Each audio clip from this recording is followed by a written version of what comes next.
In Lesson 5, we find David is distraught.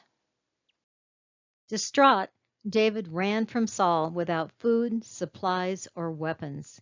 He fled to Nob, to the sanctuary where Ahimelech the priest presided. It shocked him to see David traveling alone. Where were his men? David lied, saying the king sent him on an urgent mission, and he pressed him to tell no one.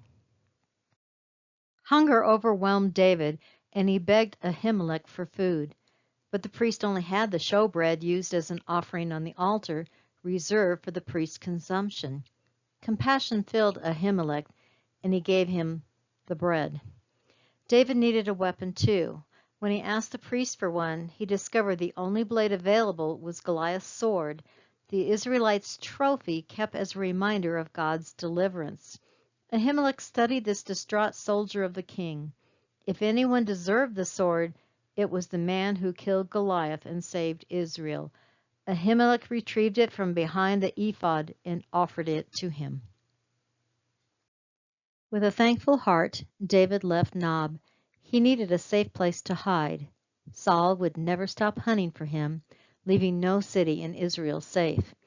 He decided his best hiding place was with King Achish of Gath, but when he arrived, the people recognized him.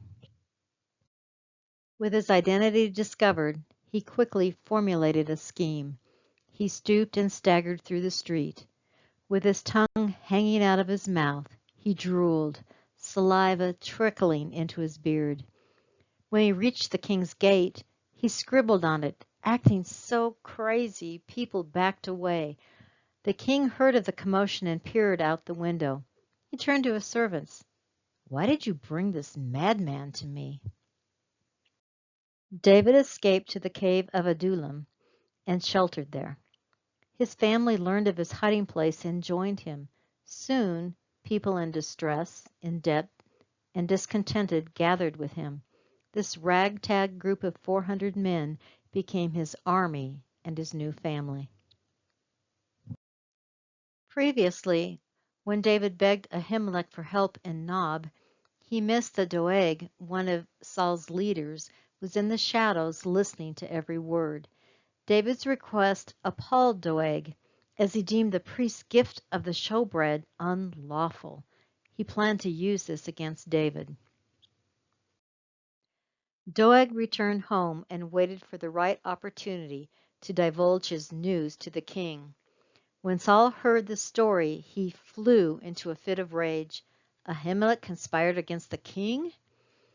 He demanded every priest in Nob to be executed, but no Israelite wanted to disobey God. So Saul ordered Doeg, an Edomite, to massacre them. Justified by their unlawful actions, he killed the priest and the entire town of Nob. Only Abiathar escaped with the ephod. Doeg revealed his true allegiance. He had a lust for power and position. He had no heart for God. Instead, he used Ahimelech's compassion for his own political advantage.